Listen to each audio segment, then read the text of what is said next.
Olá, sejam muito bem-vindos. Hoje vamos mergulhar num tema que pode parecer complicado, mas que na verdade é uma forma incrivelmente poderosa de organizar o código: a programação orientada a objetos, ou PO. Vamos lá desmistificar isto de uma vez por todas. Pensem nisto: uma biblioteca. Milhares de livros, cada um com um título, um autor, um ano de publicação. Se tentássemos gerir tudo isto com variáveis soltas, ia ser um verdadeiro caos. É exatamente este o tipo de problema que a PUO vem resolver. Então, qual é o nosso plano? Primeiro, vamos perceber bem o problema. Depois, vamos ver o que são estes projetos ou blueprints. A seguir, como é que damos vida a esses projetos, como é que eles se podem relacionar uns com os outros e, no fim, como é que tudo isto muda a nossa forma de programar.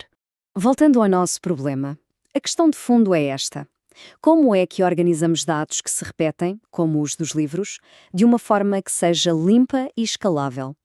Em vez de listas e variáveis intermináveis, a programação orientada a objetos dá-nos uma solução muito, mas muito mais elegante. E aqui está a grande sacada, a verdadeira mudança de mentalidade. Em vez de pensarmos em coisas separadas, como títulos, autores, anos, passamos a pensar numa única coisa: um livro de biblioteca. E este livro de biblioteca guarda lá dentro toda a sua informação e até as suas próprias funcionalidades.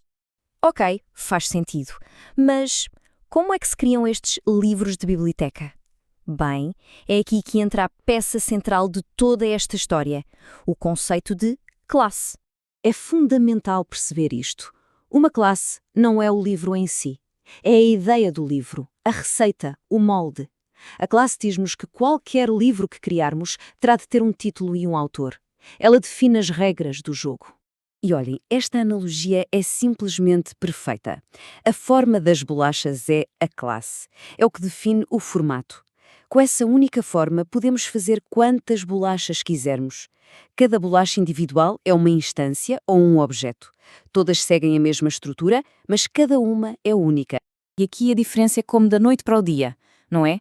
Do lado esquerdo vemos a confusão, a repetição de código. Do lado direito, a pura elegância. Uma única definição: a classe livro-biblioteca, que serve de projeto para criar quantos livros forem precisos. É muito mais limpo, muito mais lógico. Pronto, já temos a nossa forma de bolachas, a nossa classe. E agora, como é que se faz a bolacha? Ou seja, como é que se cria um livro real e individual a partir do nosso projeto? Esta é a questão que segue, claro. Se a classe é só um modelo genérico, como é que o objeto que representa o Harry Potter sabe que esse é o seu título e o que representa o Senhor dos Anéis sabe o seu? A magia acontece aqui, neste método com um nome um bocado esquisito, o init. Pensem nisto como uma linha de montagem. Sempre que pedimos para criar um novo livro, este método, init, é chamado automaticamente para tratar de tudo. Pegar no título e no autor que lhe damos e atribuí-los a esse novo objeto. O processo é super rápido e automático. Nós pedimos um novo livro, o Python encontra o método _init e executa-o. O self ali no meio funciona como uma referência para o objeto que está a ser criado, garantindo que o título e o autor ficam colados àquela instância específica. E pronto, o nosso objeto está vivo e pronto a usar. Mas os objetos não são só caixas para guardar dados, eles também fazem coisas. A essas funções, dentro de uma classe, chamamos métodos. O nosso objeto livro-biblioteca, por exemplo, podia ter um método para se apresentar, mostrando o seu título e autor de uma forma simpática. Muito bem, mas agora vamos subir um degrau. E se tivermos diferentes tipos de projetos que partilham características em comum? É aqui que entra em cena um dos conceitos mais poderosos da PO, a herança. A chave para entender a herança está toda nesta pequena frase: é um. Reparem bem, um peixe-palhaço é um peixe. Um peixe é um vertebrado e um vertebrado é um animal. Esta hierarquia lógica permite-nos construir classes umas a partir das outras, partilhando características pelo caminho. E por que é que isto é tão incrível? Simples. Reutilização de código. Se definirmos um comportamento na classe animal, como por exemplo respirar, todas as classes abaixo dela, vertebrado, peixe, peixe-palha, automaticamente ganham esse comportamento. Não precisamos de o escrever outra vez. Vejam este exemplo prático que torna tudo mais claro.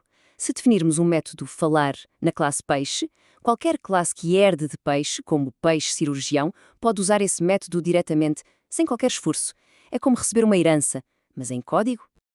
Ok, isto é ótimo, mas e se uma classe filha, como a peixe-cirurgião, precisar de falar de uma forma diferente do peixe genérico? Será que fica presa ao comportamento que herdou do pai? A resposta é claro que não. Nós podemos simplesmente redefinir o método na classe filha. A isto chama-se substituição ou overriding. Basicamente, a classe filha diz: obrigado pela sugestão, pai, mas eu tenho a minha própria maneira de fazer isto. Assim, especializamos o comportamento. Estamos quase no fim. Vamos só juntar as peças e perceber uma última regra de ouro sobre como estas classes pai e filha interagem entre si. É um pormenor muito importante. Isto pode parecer estranho, mas faz sentido. Imaginem que a classe peixe tem um método. Se estivermos a usar esse método num objeto que é um peixe-palhaço e que tem um atributo nome, o método do pai consegue aceder a esse nome sem problemas. Mas, e este é um mas muito importante, o contrário já não é verdade. Se criarmos um objeto que é apenas um peixe genérico, ele não faz a mínima ideia do que é um atributo nome, porque essa característica só foi definida na classe filha peixe-palhaço. O pai não conhece os detalhes específicos dos filhos. E se tentarmos forçar a barra, o que é que acontece? O Python dá-nos um erro bem explícito. Ele diz: desculpa, mas este objeto do tipo peixe não tem nenhum atributo chamado nome. Isto reforça a ideia de que a herança flui de cima para baixo.